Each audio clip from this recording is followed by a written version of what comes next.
Bienvenidos, queridos amigos de TDPP Media, en una audaz declaración. Católicos para Católicos, una organización dedicada a promover la fe católica, influyendo en los ámbitos político y cultural, afirma que el futuro de Estados Unidos es católico.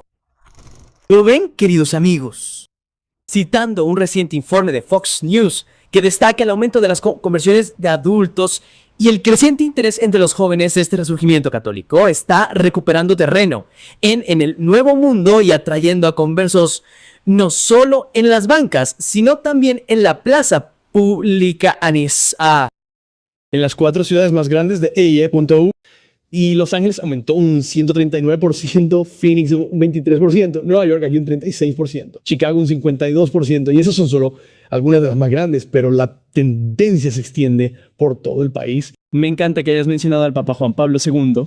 Estuve en la Jornada Mundial de la Juventud hace muchos años en Colorado y recuerdo esa energía increíble, especialmente entre los jóvenes católicos, y no solo entre los jóvenes católicos, sino entre las personas que tenían curiosidad por saber en qué consiste, real curiosidad por saber en qué. Y así, mientras celebramos esta Semana Santa y por supuesto la Pascua llega mañana, es realmente fascinante ver cómo este resurgimiento parece estar sucediendo una vez más. Es alentador, creo que El resurgimiento comenzó sin duda con el Papa Francisco, así que deberíamos reconocerlo sin lugar a dudas. Pero es interesante ver a este Papa estadounidense, este Papa más vibrante. Ya saben que esta tendencia es cobrando aún más fuerza con el Papa León. Otro cambio del antiguo, ya saben, del Papa Francisco al Papa León. También hay otra tradición en la Iglesia Católica, del sacerdote y, en este caso, el Papa que lava los pies el Jueves Santo. Tradicionalmente, el Papa siempre los pies de otros sacerdotes u obispos, porque, por supuesto, Jesús lavó los pies de sus discípulos durante la última cena. Pero el Papa Francisco rompió con eso y lavó, lo que creo que sigue siendo algo muy hermoso de hacer. Lavó los pies de los prisioneros. Sí. En Roma. Aquí está la declaración sobre X católicos para católicos. El futuro en Estados Unidos es católico. Algunos de los mayores aumentos están ocurriendo en estados liberales, como California, Nueva York y Chicago. Y citaron Romanos 5:20, donde abundó el pecado, sobreabundó la gracia. Y aquí está. Gracias, Jesús, por el don de la fe católica. Queridos amigos, midámosla según la Biblia, mira. Jesús no nos dio la fe católica. Jesús no enseñó el Eucarist en la Biblia. Jesús no nos enseñó el purgatorio ni la salvación por obras. Jesús nos enseñó a guardar el día de reposo, que es el sábado. Ese es el verdadero día del Señor. Jesús nos enseñó a orar al Padre en el cielo para pedir perdón. Y ningún ser humano pecador aquí en la tierra no lo puede tener el poder de perdonar pecados. Y no llamen Padre a ningún hombre, porque solo hay un Padre celestial en el cielo. Jesús dice lo contrario. Jesús en el libro del Apocalipsis nos advierte que abandonemos la iglesia de Roma y sus iglesias que guardan el domingo. Apocalipsis 18, entre 4 manos del cielo que magia, que decía: salid de ella, pueblo mío, para que no seáis partícipes de su pecado, ni recibáis parte de sus plagas. Roma está recuperando progresivamente su protagonismo a través de la aceptación cultural, el compromiso político y la influencia institucional. Rechazado, o hoy abrazado, odiado. La vida americana muestra que el sistema que el protestantismo intentó cambiar está cobrando fuerza con renovada energía en su núcleo. Esta actualización tiene un significado profético, ya que es una de las señales de que estamos entrando en la crisis final. Lucas 21:20. Cuando veáis a Jerusalén rodeada de ejércitos, sabed entonces que su destrucción ha llegado.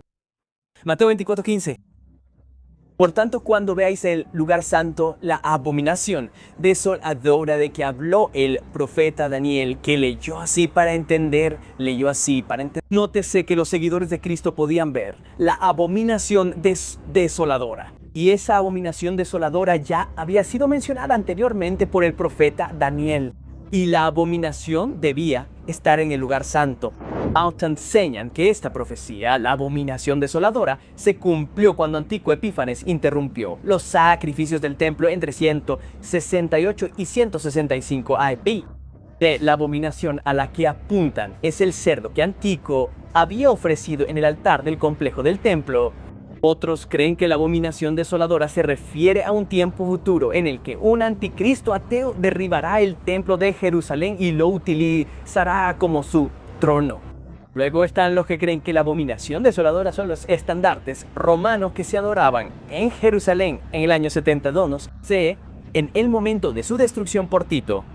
Pero ninguna de estas interpretaciones es correcta, porque Jesús nos dice que nuestro estudio de la abominación desoladora debe centrarse en el libro de Daniel. Abominación en el lugar santo, la cautividad de Jerusalén. La clave que desvela el misterio de este acontecimiento profético se encuentra en los 2 versículos de Daniel. En el tercer año del reinado de Joaquín, rey de Judá, llegó Nabucodonosor, rey de Babilonia, a Jerusalén y la sitió. Durante el tiempo en que el rey Joaquín reinó como rey de Babilonia, el profeta Jeremías predicó en Jerusalén. El mensaje de Dios era que la invasión de Babilonia era el castigo de Dios por el pecado de Judá y que los hebreos debían arrepentirse. Joaquín pidió que se leyera el rollo de Jeremías en su corte. Pero cada 3 o 4 columnas del rollo que se leían, el rey las cortaba con un cuchillo de escribano y las arrojaba al brasero hasta que todo el rollo se quemó. Fueron específicamente las abominaciones del rey Joaquín las que lo llevaron a él y a su ciudad a perder la protección de Dios y, por lo tanto, a caer ante Nabucodonosor. Estas abominaciones estaban en el lugar santo y consagrado por Dios, la casa del Señor. Los líderes religiosos de la época habían inducido deliberadamente al pueblo a adoptar prácticas de adoración religiosas y las había incorporado a su adoración a Dios. El pueblo rechazó los llamados de Dios al arrepentimiento y la reforma y se quedó para cosechar las consecuencias. Segunda etapa, los judíos rechazan al verdadero Mesías Jesús. Daniel profetizó que esta desolación de Jerusalén vendría como resultado del rechazo del pueblo al Mesías príncipe. En el capítulo 9, 27. Sabe pues hagan y entiende que desde la salida de la orden para restaurar y edificar Jerusalén hasta el Mesías príncipe habrá 7 semanas y 62 semanas.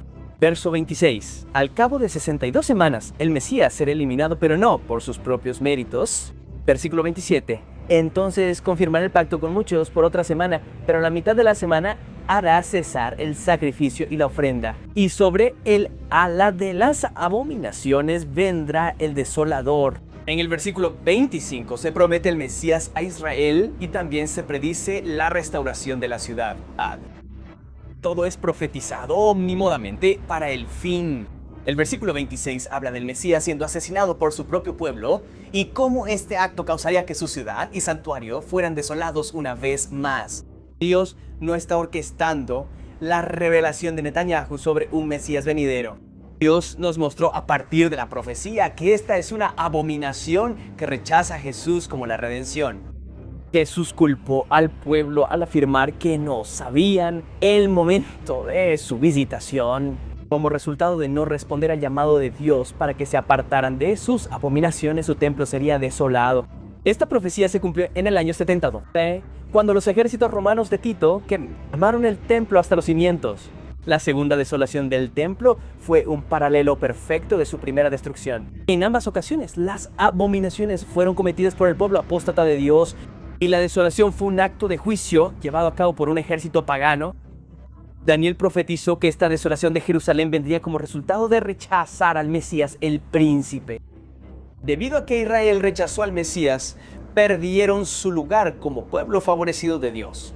Jesús predijo que esto sucedería al decir: hace amenca, el reino de Dios será quitado de vosotros y será dado a gente que produzca los frutos de él. Mateo 21:43.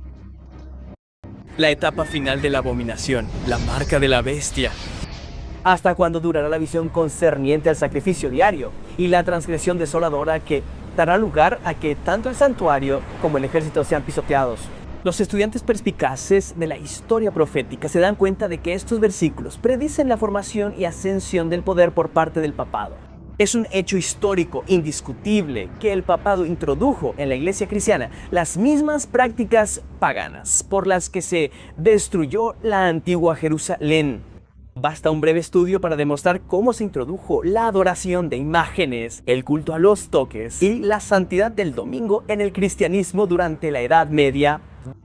La mayoría de las iglesias protestantes cayeron en la apostasía al continuar la práctica de abominaciones que tenían sus raíces firmemente arraigadas en las antiguas religiones paganas que se establecieron para destruir la verdad de Dios.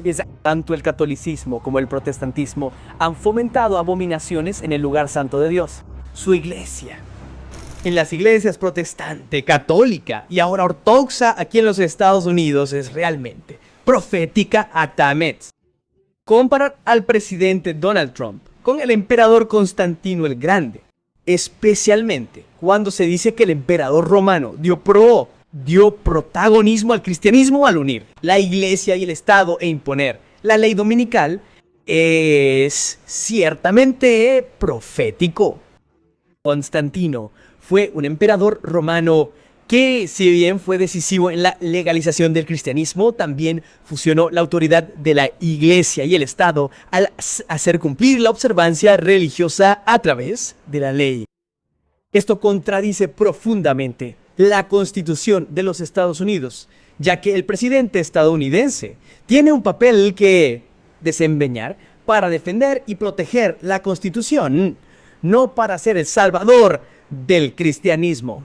La Constitución preserva la libertad de expresión, la libertad religiosa y el Estado de Derecho para obligar al mundo a adorar y además sufrir las consecuencias del boicot económico y el decreto de la deuda.